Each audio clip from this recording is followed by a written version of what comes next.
former minister and founder of Something or Other Publishing, Wade Franson, is the host of Created in the Image of God, a series that examines the role of religion in society, from messianic returns to the emotive responses transmitted through our culture. Wade fearlessly addresses reality claims from all directions, objectively exploring their compatibility with Holy Scripture. Tonight's episode, Remedies from God's World, with Randy Pryor.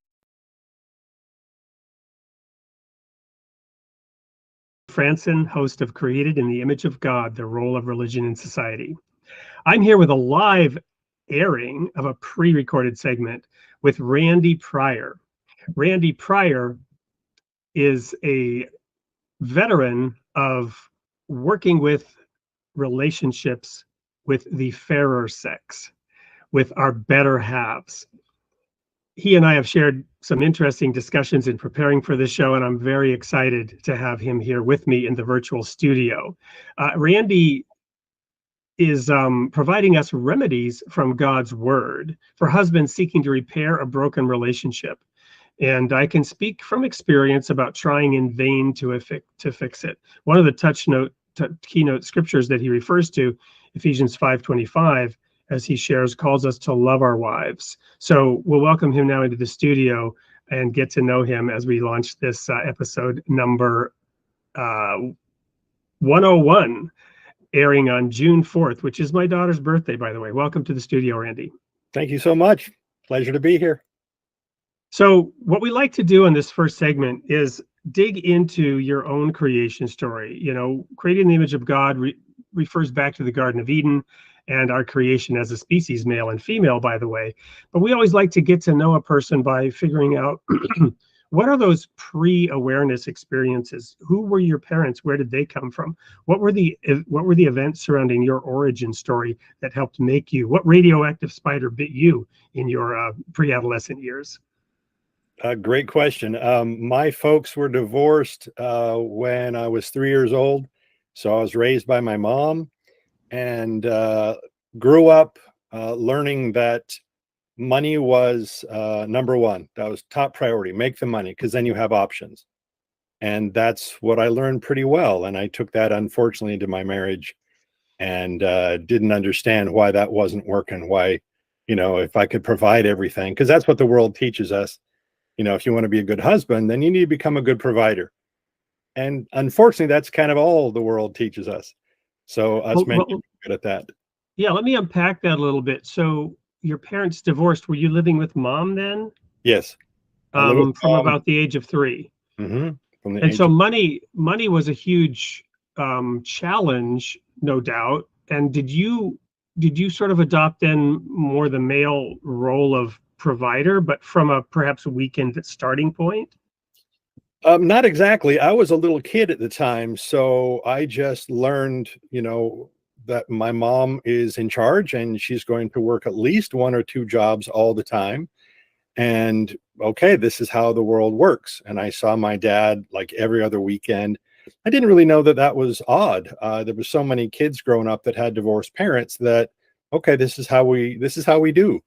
And I didn't realize that I was learning certain things like, make money the most important thing, that kind of stuff growing up.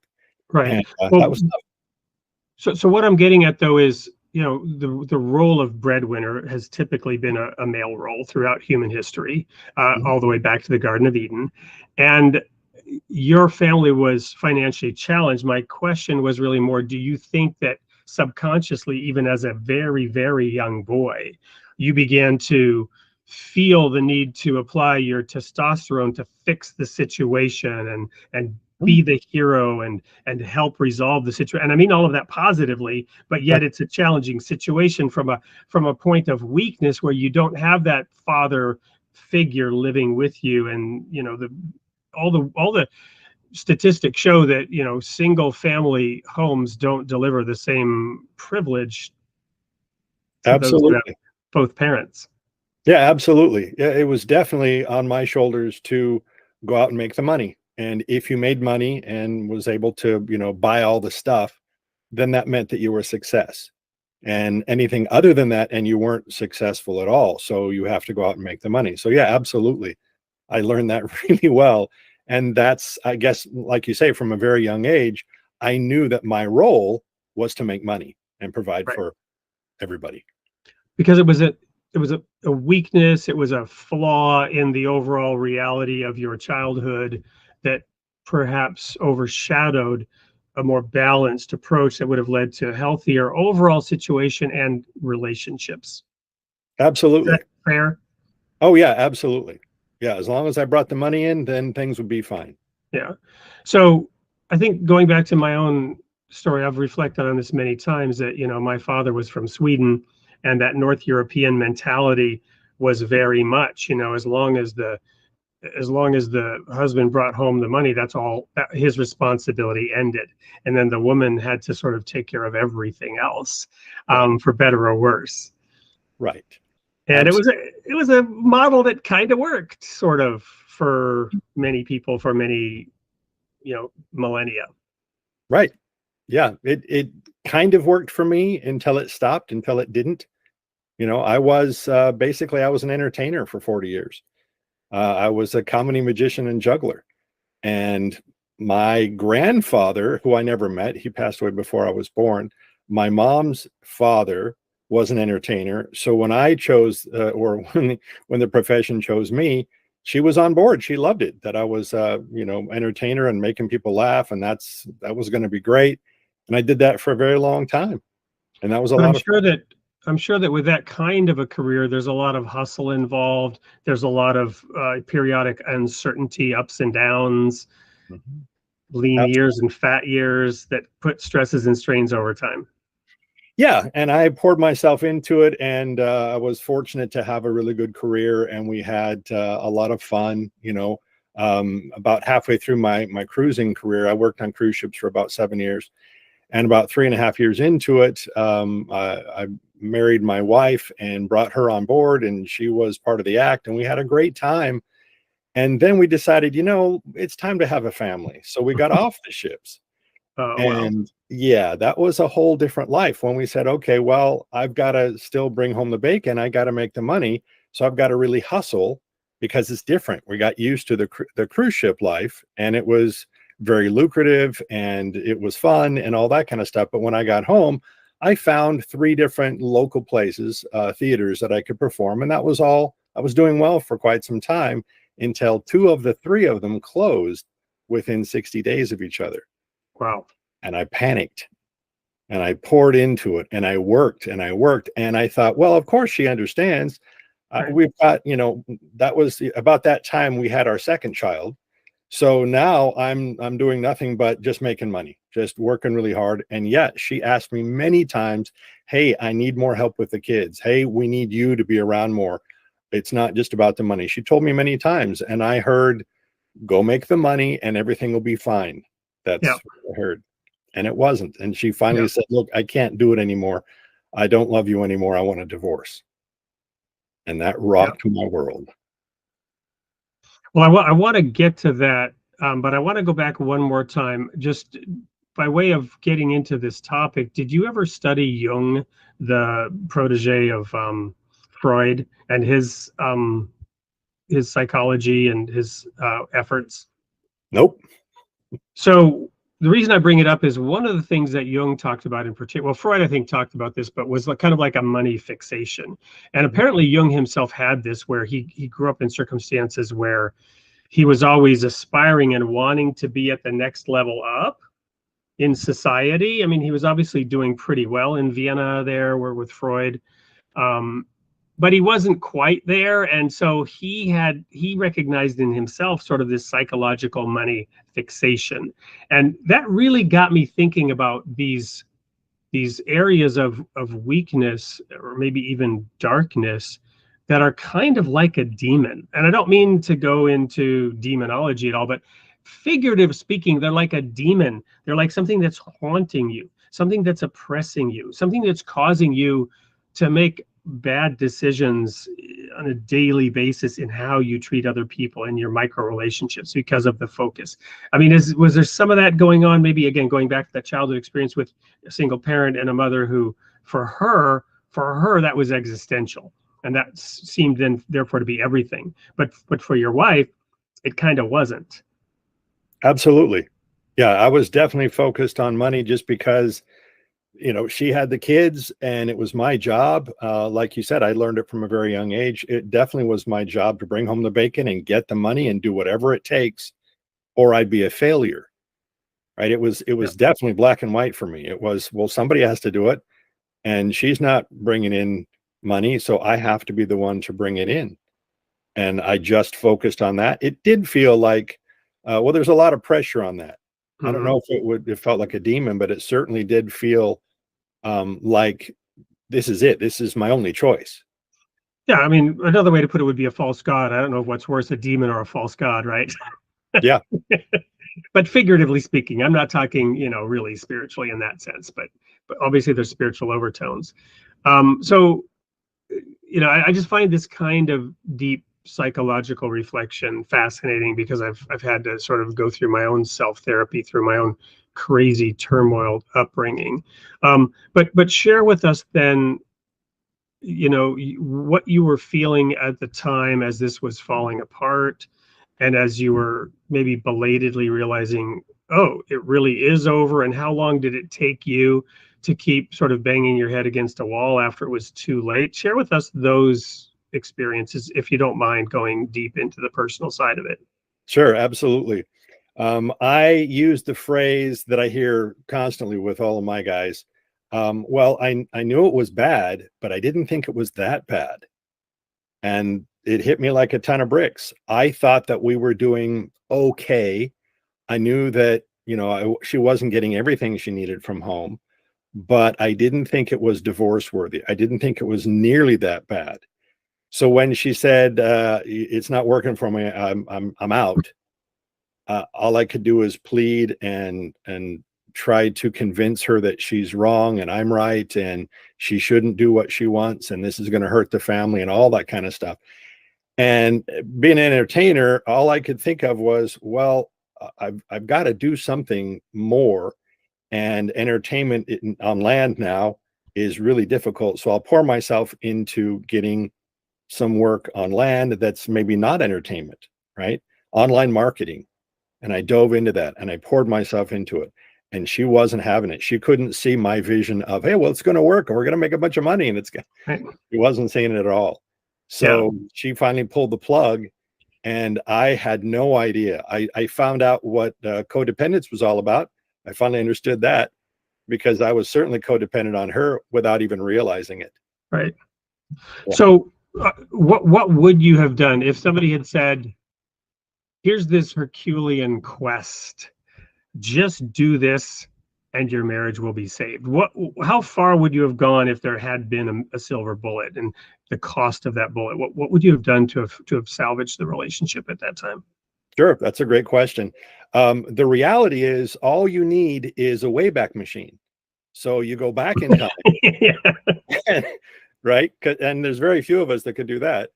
Well, but then you would need to know what it, because every good sci-fi, where people go back in time and try to fix it, right? They make it worse. Right. So you would really have to know. But this is an excellent point, because I can pinpoint the kinds of things that I did early in my relationship. Mm-hmm. And I believe, had I not done those things, it would have been a completely different story. What were some of those things for you, with the insight that you have? To use your Wayback Machine and actually go back and fix time, and not change the whole world for the worse. Right. Absolutely. And matter of fact, this is such a great question. I wrote 12 articles about it. Wow. They're called Randy to Randy. What would I tell myself if I go back in time and slap myself up against the head and go, hey, listen, this is what's going to happen if you don't change. So the answer to the question is, make your marriage a top priority, not a pretty good, okay, well, define marriage now, because for you, earning money was your marriage. Right. So clarify that for us. When you say marriage, it doesn't mean go do this online marketing thing. Right. It's not about of course you gotta make money. Of course you gotta provide for the family, but that's only one little aspect. There are so many more things. If you want to bring it all down to a quick little phrase, it's put more time into your relationship. It's not about just providing for the family. You have to connect with your wife and find out about her and her needs and listen to her. I can't tell you how many times my wife asked for my personal input on the family over 14 years. And she would say, hey, we need you. Hey, I need you. Hey, we need this or we need that. Okay. And I would be a good boy for a good 3 weeks, right? I would do whatever she needed just to pacify it and go, okay, that's fine. And after about 3 weeks, it'd slide right back into the way it used to be. But you didn't maybe believe that her view of what was needed was the actual correct medicine, perhaps. No, not at all. I thought she was fine. And that was a way of life where she would complain about something or let me know that she needed more of my personal time. And I'll give you a quick example because I didn't understand this at the time at all. She would say, okay, I would like you to do the dishes. What I heard was I would like the dishes done. Right. So I would work harder so that we could afford some help.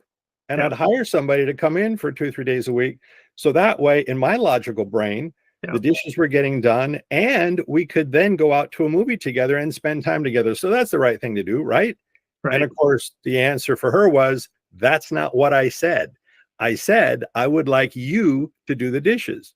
Right. I didn't understand anything about love languages. I didn't know the first thing about that because I was selfish and a workaholic and a bit of a control freak. And I didn't even know it.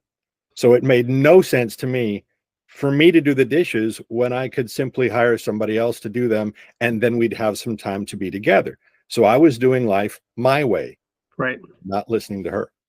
Well, I think that's a great point to go to our first commercial break, which is now I'm going to use the way forward machine, predicting that we're going to get the video done for your book. What is the title of the book that you have out there? It's called SOS Reconnect. SOS Reconnect. And our producer and marketing director are working on a video that we're confident will get done in time to air on the June 4th show when this is going to be aired. And we got enough time to make that happen. So don't go anywhere. We're going to run that commercial, that video trailer. It's very short, about Randy's book, to encourage our audience members, even though it's not technically live, I'll interact with you at the end, and we'll make sure that we're giving away a copy of his book to those of you who are engaged in the audience. When we come back, we're going to dig a little bit deeper into his book. We're going to connect it to the Holy Writings. We're going to explore some solutions and remedies that you won't want to miss. And whether you're the fairer member of the species or the clunky male version represented here by Randy and I, you're going to find something of use to read, share, practice in making your relationship work. We'll be right back. Once shared. When communication was easy and your bond was unbreakable. In the SOS Reconnect, discover a faith-based framework that guides you to heal and communicate again. Find blueprints for conversations that can reopen communication. Page 170 holds the keys to dialogue that can bring you back together. Before reopening communication, understand how you got here. Ask yourself, how is this part of God's plan for me? God allowed this challenge for a reason. Discover how your relationship fits into His plan. The only path forward is through Him. Get your copy of the SOS Reconnect today for just $4.99. Begin to heal and start communicating again. Order now at sosreconnect.com.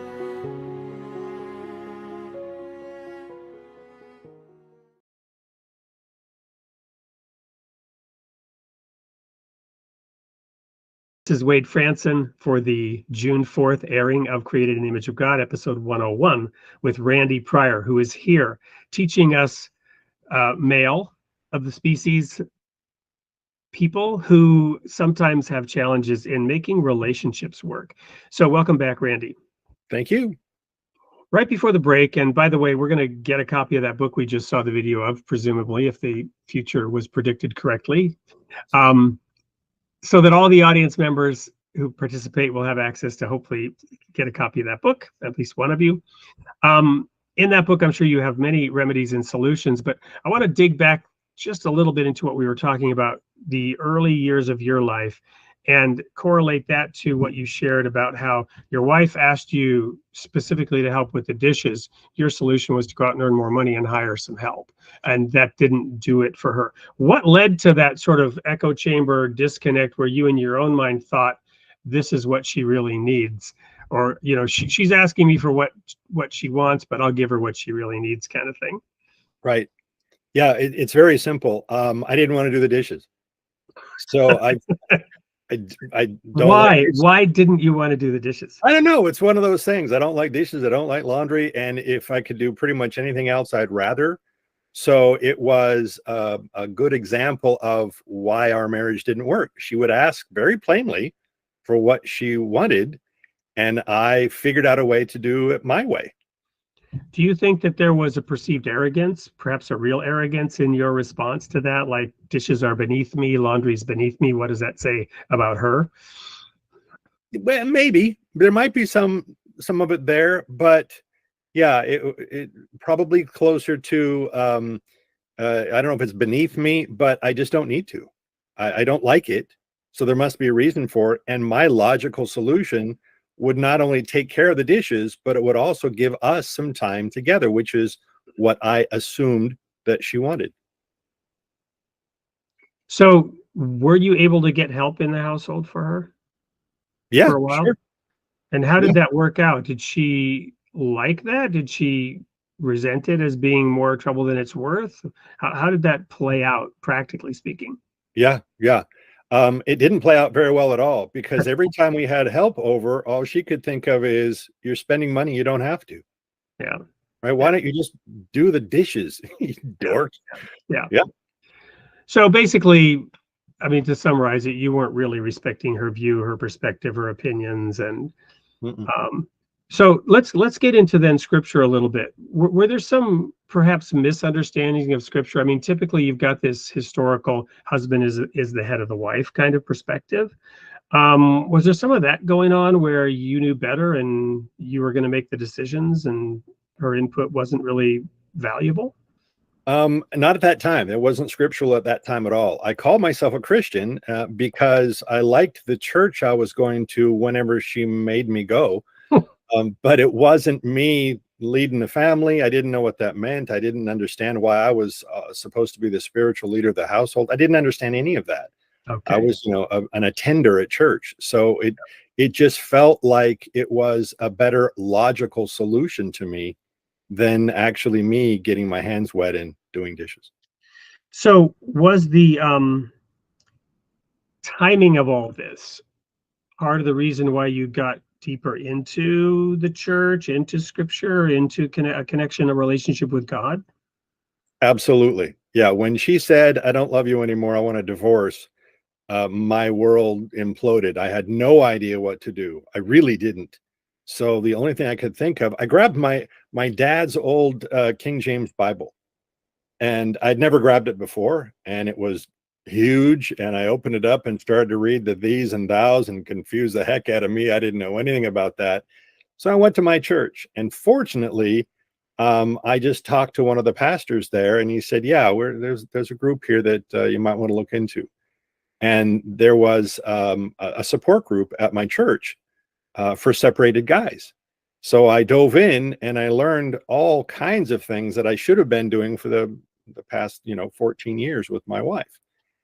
And although it seemed pretty obvious that my marriage was over, I had to fix it. I had to say, okay, what's the deal with this? And the more I learned about it, the more, first thing I did was gave my life to Christ. Said, okay, I was a 50-year-old boy at the time, doing life my way, pounding my high chair. Okay. It was time to change. It was time. And God said, oh, good. Okay. Now let's talk. And he said, okay, I want you to learn some things. So I did. I dove in. I learned everything I could. And 6 months later, they asked me to become a leader. And that was 14 years ago. And I'm still doing it.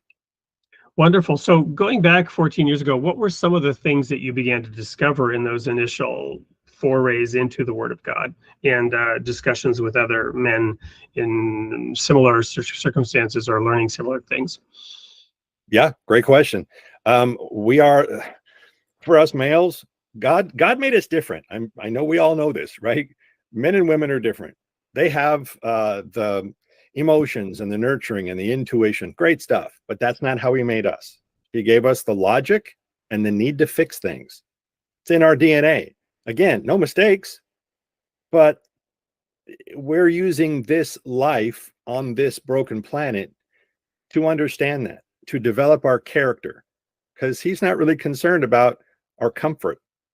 He's really concerned about our character. So I had to learn these things. We think as logical men, we think, well, if something's broken, let's fix it. It's very logical for us, but it works everywhere else. It works in business. It works in our job, employment, although, okay, something's broken, let's fix it. Good. That's not how it works in a marriage, because if you're married to a female, it's not a two-step process for them. Something's broken, let's reconnect first. And if we reconnect, then we'll fix it or work on it or repair it. Okay. It's that second section, that reconnection. So are you saying that if something's broken, let's find out if it's worth fixing?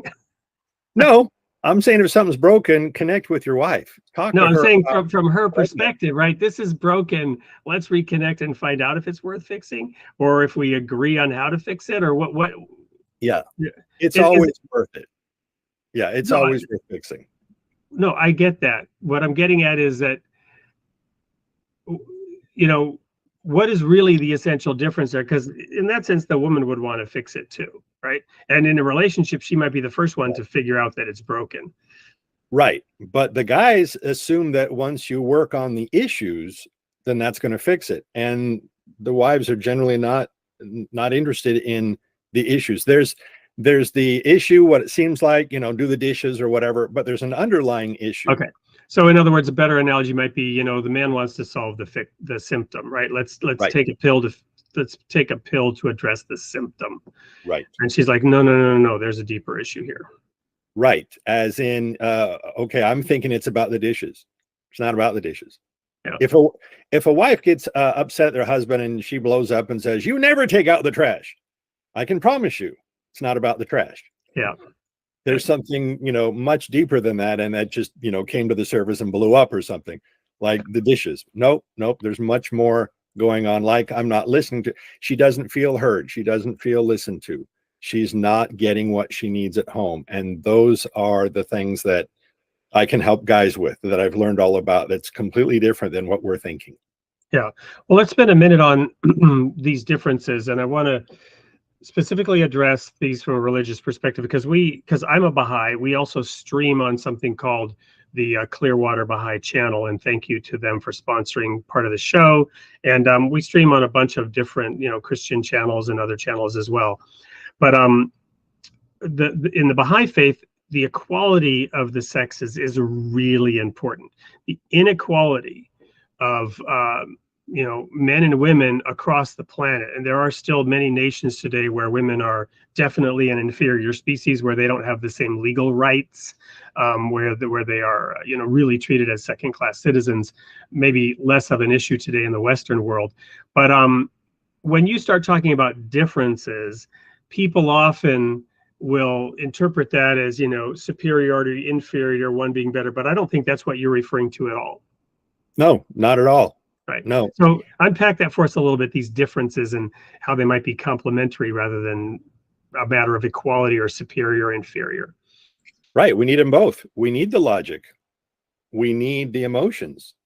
But this broken world teaches guys that emotions are bad, that we should do it on our own. And specifically, if you reach out for help, then you're weak, and that we shouldn't, right? Never ask for help in this area. I don't know why it's specifically about relationships, but it is. And women have no problem reaching out for help. Well, relationships are much more complex, right? Than some of the other, even, putting a man on the moon, might be easier than fixing your relationship for some people. Sure. We have a way that we see the shortest distance between 2 points, right? Straight line. Let's get this fixed. Yeah. And that's it. And then we can move on with the rest of life because we have so much stuff we have to do. Right. But Ephesians 5:25 doesn't say, husbands, make your wives happy. That's not what it says.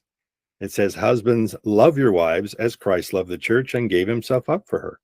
And that's different. It feels like maybe that's a nuance, but it's not. Making her happy is not in our control. Loving her is in our control. And a lot of guys will say, well, how do I do that? How do I just love her better? You mean it's not just providing for the family? I mean, I go to all the games, I do all the stuff. Okay, that's a checklist. I do all the stuff, right? You check it off. That's not what she wants. Yeah. When does take up your cross and follow me end or stop, right? Yeah. It doesn't. Right. So loving the woman in your life the way that Christ loved the church, there's no end of well I've done. There's no time where you say I've done enough. I've done this, and I'm done. There's that old Steve Martin skit. You'll know that as a comedian. I give and I give and I give, and he's really funny when he says that. I can't even remember how it goes, but there's this funny skit about him complaining about how much he's giving. Right. Mm-hmm. It never stops. You don't ever get to say I've had enough of giving. No, it doesn't stop. In fact, what I help my guys with is simplify it to this. If you had a giant poster, or you could paint it on your wall, it's this important. Giant letters. All it has to say is this: if it's important to you, it's important to me. Now, as a Christian, that's got two different meanings. If it's important to my wife, it's important to me. And if it's important to God, it's important to me. And the moment that you start to live that, and she can experience that, and if she believes that, she's not going anywhere. Why would she? If it's important to you, it's important to me. And that's kind of the opposite of how I used to live.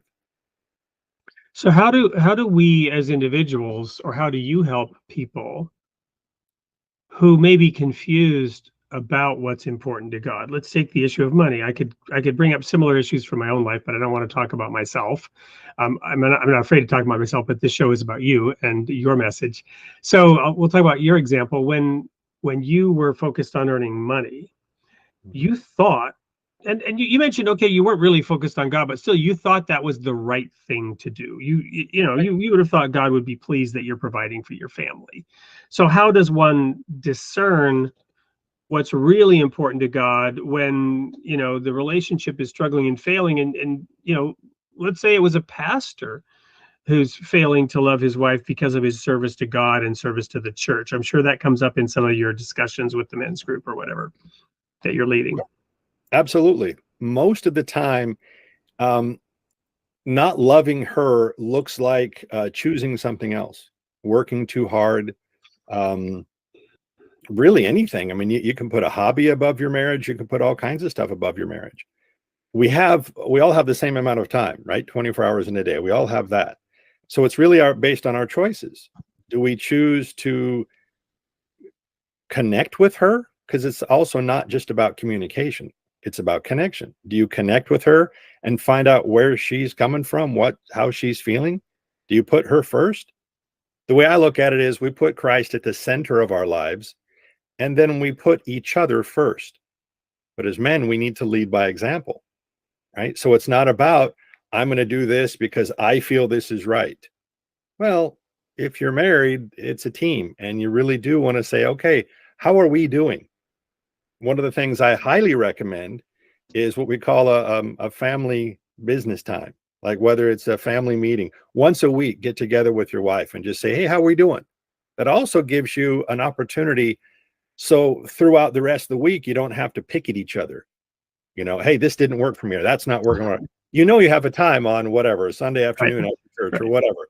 You can say, okay, what was the highlight of your week? What was the low light of your week? How are we doing? That you can check each other instead of waiting till it blows up and now you've got a big problem.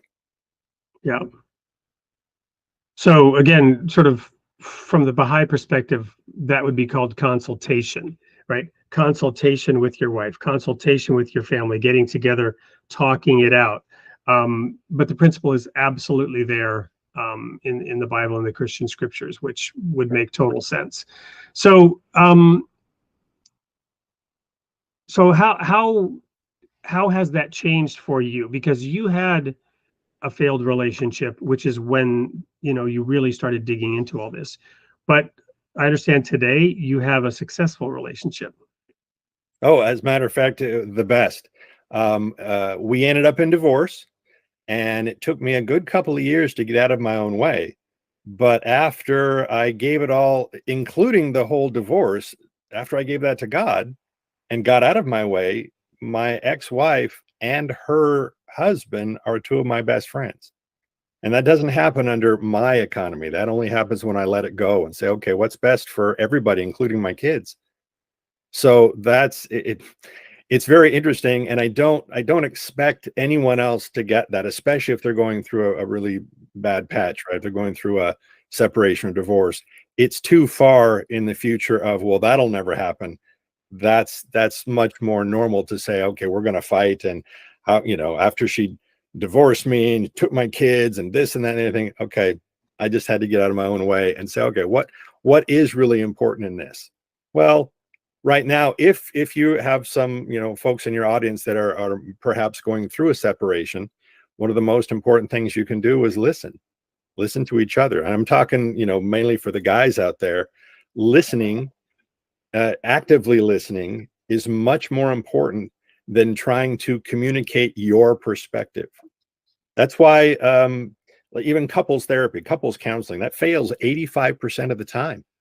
Because you've got two usually unhealthy people trying to get the other person to understand your perspective. And it's a waste of time and money.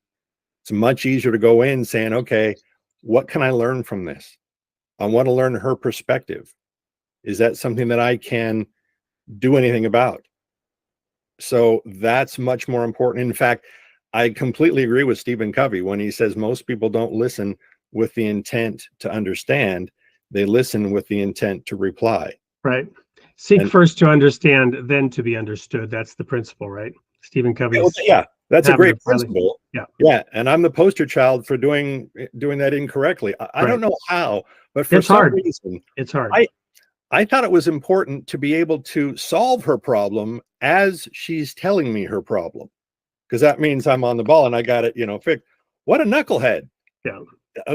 All that means is I was never 100% listening to her.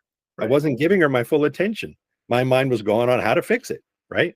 Which I'm pretty sure a lot of you guys out there can relate. Yeah. So I appreciate what you were saying about that really dark place where you're not able to, and it's not the right time for somebody else to tell you it'll get better, right? And I think when I was a minister and I was giving sermons, and this was before my own divorce, by the way, I felt it is important to emphasize that there are scriptures where it says God hates divorce, right? So the fact that it's existential to save that relationship is a good thing, and to try to pretend that it's not a feeling of abject failure and hopelessness when it's falling apart would actually be unhealthy. I think it's healthy that when that relationship severs, it feels like the end of the world. I actually think that's a healthy thing. But at the same time, because you should do everything you possibly can to save it. It shouldn't be something you just casually toss in the trash can and say, oh, well, let's find another one, right? You won't get to the kind of deep Wayback Machine soul searching of what should I have done differently without that pain. But it does get better. And again, this is being aired on June 4th, which is the birthday of my daughter, that I wouldn't have had I not gone through that horrible situation and learned enough to basically have, what I would consider a very good relationship. I'm not completely out of the woods today, which is why I'm happy to have you on the show and reinforce some of these principles. When we come back after this next commercial break, we're going to dig again a little bit deeper into a couple of those things. What are the tips and tricks and secrets? What are some of the scriptures that have helped you understand how to have God at the center of your life, as well as putting your partner first? But I also want to talk then about the role of that relationship. It shouldn't be just a selfish thing, right? It should be the building block for the foundation of civilization and society, so that you have a strong, loving relationship on which to build in help and service to others, right? Right. So when we come back from this next commercial break, we'll dig into some of that. Don't go anywhere. After the short commercial break from one of our sponsors, we'll be right back with more of Randy Pryor and fixing your relationships, or not trying to fix them. We'll be right back. Something or Other Publishing is offering an extraordinary chance for aspiring authors to showcase their talent. Join our annual short story contest and compete for cash awards and the opportunity to get your writing published. Our contest honors excellence in short story writing with over $5,000 in guaranteed cash prizes and a contract offer to publish the winning stories. But that's not all. Remarkable stories may also be eligible for publication in future Soup anthologies, handpicked by our curators and judges. This is your chance to share your story with the world and be recognized for your talent. Submit your short story today and take the first step towards becoming a published author. From writer to author at Soup. Visit our website to learn more. Your story deserves to be heard.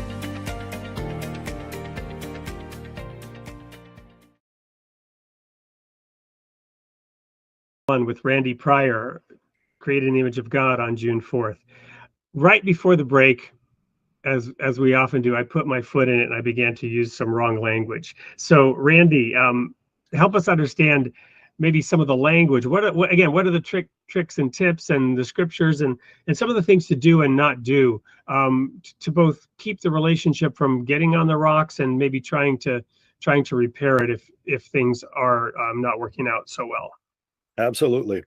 The first thing you want to do is reach out for help.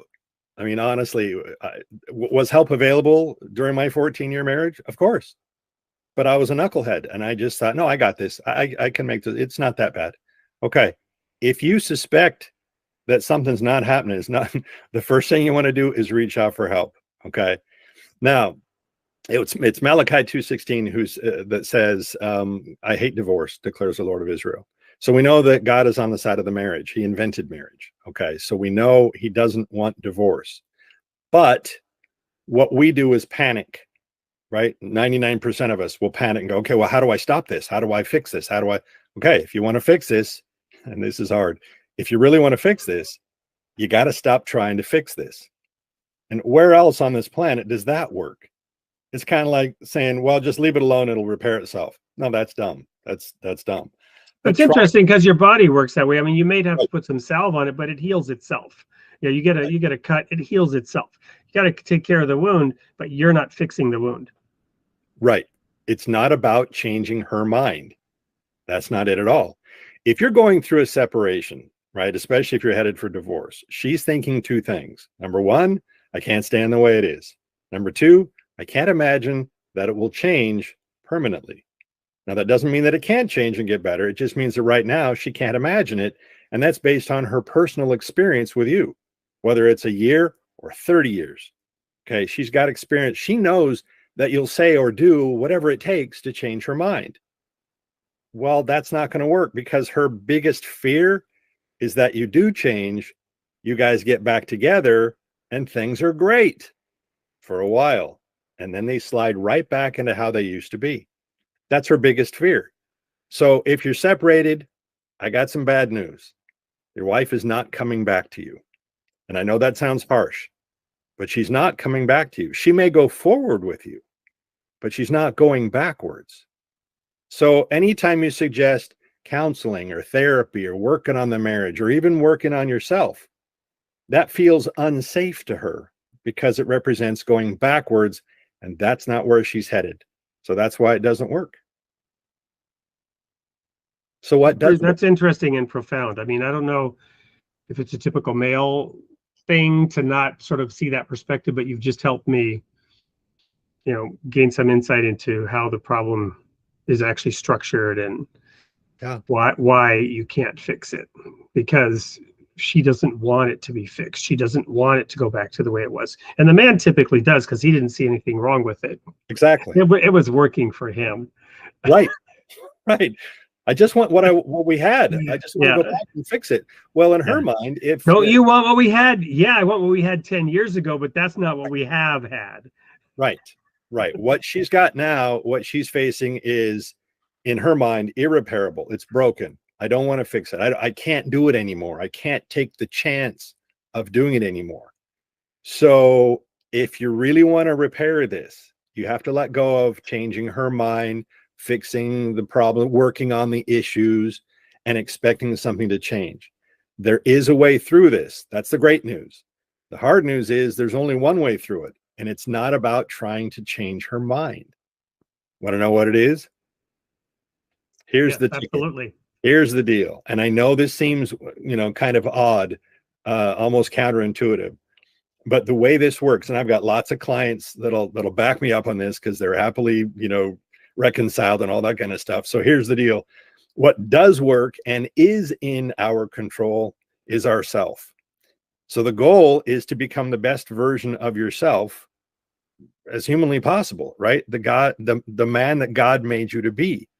Okay, that's different than working on the issues, fixing the problem, getting her to change her mind, being a good boy. That doesn't work. It's, in their words, it's unsustainable. You can't keep that up because you're doing all this for her. It's manipulation.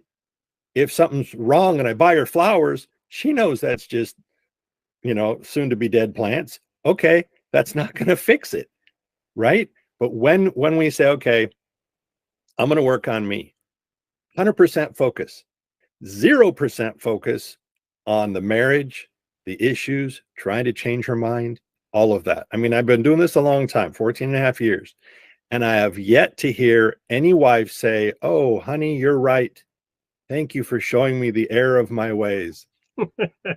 It's not going to happen, right? So instead, you work on yourself and you let go. You don't ignore her. All that junk about, oh, no contact. I'm just not going to. They'll tell you online that just, ignore her and then she'll miss you and come back. Does that sound like it's from God? No, I'll give you no. It's not from God. That's just a man-made construct, and people think that it doesn't work. It's not about ignoring her. It's about giving her space and not cramping her style and not saying, so how am I doing? Am I doing better? Do you think we can put it back on? Can we get back together again? Oh, slow down. Just take a breath, work on yourself. She will see your improvements. She'll see, they always do. What she does with those, that's between her and God. Okay, so you want one thing, it's very, very clear. You want your wife to be able to imagine that life with you could be better than it's ever been. Not because of words, not because you're explaining things, but because she gets to see it. Because when you start working on yourself over a long period of time, and you've got some support and accountability, okay, she'll see it. She will see your changes. And if it's not too late, okay, then things can work out. The way I explain it is, if you'd like your wife to look at you differently, you have to give her something different to look at. I love it. So we can have you back on and dive deeper into this, and especially if we can find a way. And the reason Randy's not here live is Tuesday nights for you is an ongoing commitment to this kind of a service live in your local area, right? What do you do every Tuesday night? What are you doing while your visual video virtual self is here talking to me on the show? Oh, what am I doing right now? Helping guys. Yeah, in the support group. Yeah, at that church. I mean, it's local, and if you happen to be there, great. But too many guys came up to me about 4 years ago and they said, "We need your help," and they're not anywhere near the church. So I started my own program, and I help guys all over the world. I got 2 guys in Australia, 1 guy in Japan, and a whole bunch of guys in the US, because Zoom is a wonderful thing. And that's what we do. Well, and so you're obviously doing a lot to help whoever you can, wherever they are. But presuming that, let's spend a minute on this, presuming that, the relationship is now working again, or for those who don't have those problems, but, so how should a husband and wife view the less selfish aspect of, serving the greater society and humanity versus just us? Once the relationship is working, what's the point of that relationship? Yeah, service. It's why we're on the planet. If you can, and this is one of the most important things for a separated husband to do, especially if you're in any pain. Okay, the best way to get out of your own way is to go serve in any capacity. And I would highly recommend like an hour or 2 hours a week, one pretty good sized project, and then 15 minutes a day, every day. And that can be as simple as sending a text to a friend saying, hey, I'm praying for you, or hey, I'm thinking about you, or call your mother, anything. That's all service. That's all. Get out of your own way, put yourself out there and help someone else with pretty much anything you can. And that alone can change your life. And it's why we're here. Wonderful.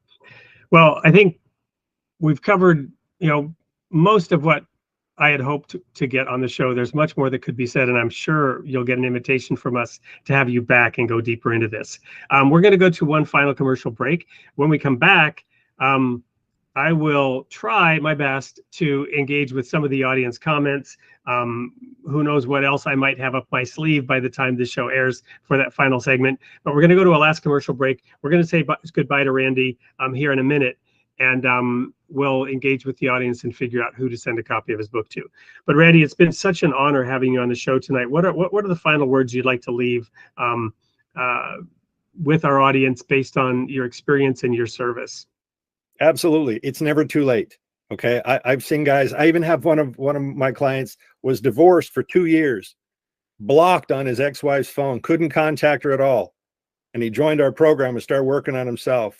Now they're not only dating, but they're back together again. So it's never too late. You can do this. So you've had some success stories. Is there one in particular that you just shared one actually, but is there any other, particularly memorable one that you'd like to share? Yeah, sure. I've got tons of them. One guy came to us, his wife was having an open affair, meaning whenever she leave for the weekend, she put it on the family calendar. So he knew that she was going to be gone, and he joined our program. And we just started working on him. And it wasn't about telling her she's doing something wrong or you got to stop, or no, that's crossing the street to her side. Instead, he dove in. He happened to go to all of our Zoom meetings, which is 4 times a week. And he really dove into just becoming the best husband he can, the best man he can, and the best father for I think she was 7 years old at the time.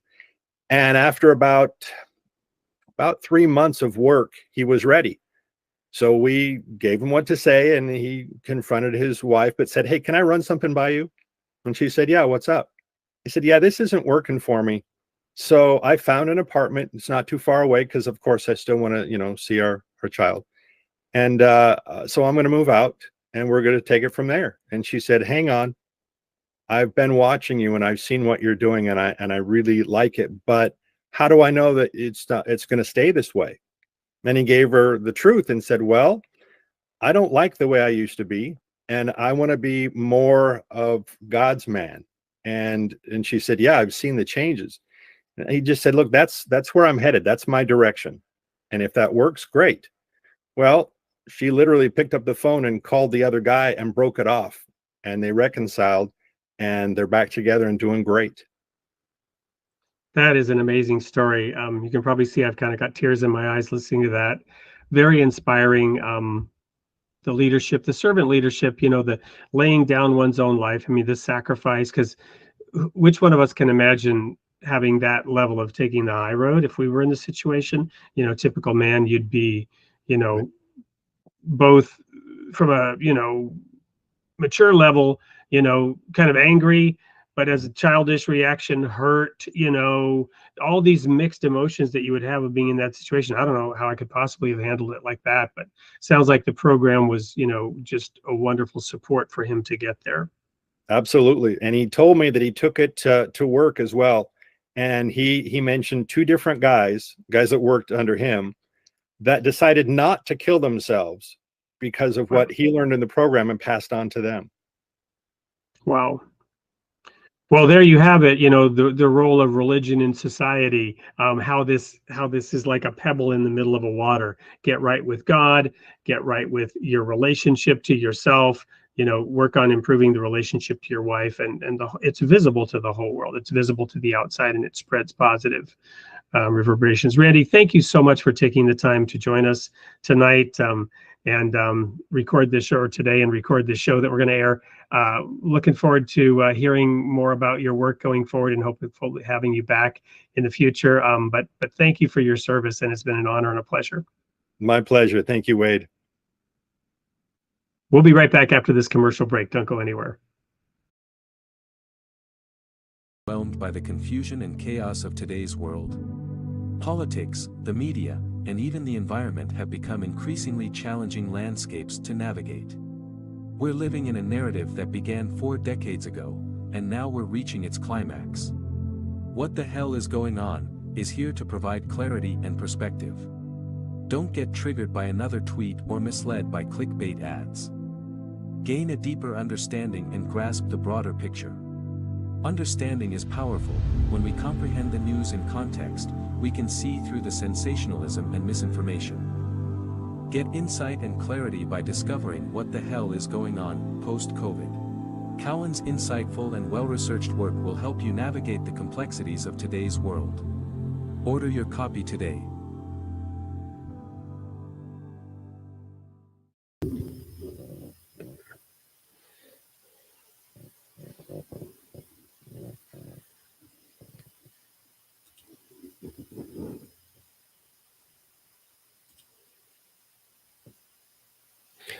Well, welcome back, everyone.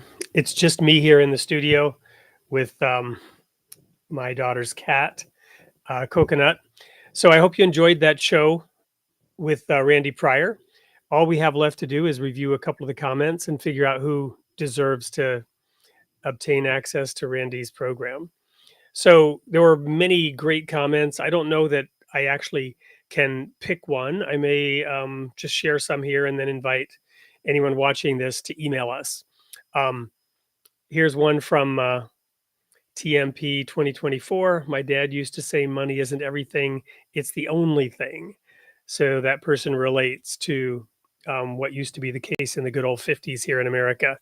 Others felt it's sad that Serene, women today are even worse. Lots of self-entitlement.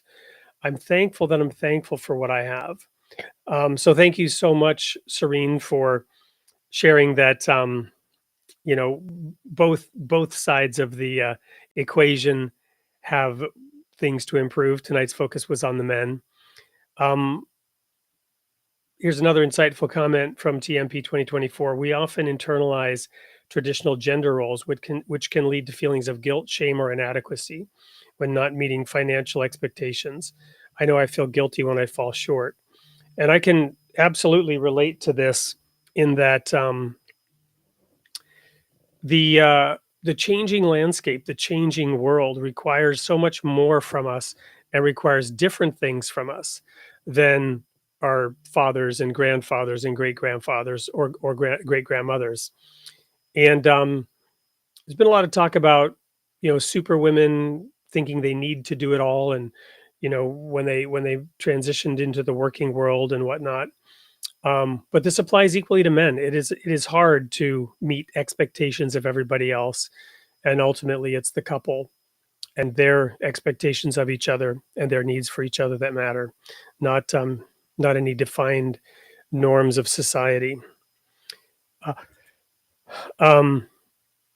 Great comment here from Shelley Humbles too. Sounds like a good idea from everyone to try to write down and pass on the lessons to their kids or others. So there were many great comments across the platforms here, which I greatly appreciate.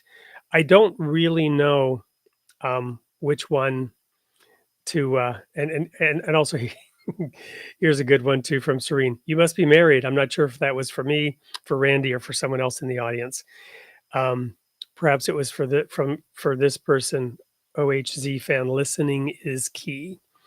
So in any case, what I think we're going to do here is we're going to invite people to send your comments to info@soupllc.com. and I'm putting it in the chat right there. And we'll also go ahead and show it on the screen. Go ahead and send your comments to us after the fact, those of you who are viewing the show. So we'll open up this program to others as well as to those who were viewing this. And I'll get with Randy and see, which are any of the comments that we shared on the screen he would like to award the program to. One more here from Vincent. That's really a wise statement. Most people don't think that way. And from Telluride, wait, this is the one I was wanting to show. It doesn't work because it's man-made. We tend to screw things up without God. And the comment from Quiet Poet, amen. So anyway, there you have it. We will figure out who deserves to get free access to Randy's program. All that remains for me to do as we wrap up on time, can you believe it, on time, not going a half an hour late tonight, is to share with you who's going to be on episode 102 next week, June 11th, same time, same place, 8 p.m. Central, for Created in the Image of God. And that is Payam Zamani. Payam Zamani is the author of a new book, Crossing the Desert. And in his forthcoming book, Payam shares his deeply personal experiences, including his harrowing escape from Iran at the age of 16 and the founding of a company which went public to the tune of $1.2 billion. He also talks about how this company was built on the principles of spiritual capitalism. And throughout his journey, Payam learned many lessons which were viewed through the experiences of his faith, which is why we're interested in that topic on Created in the Image of God.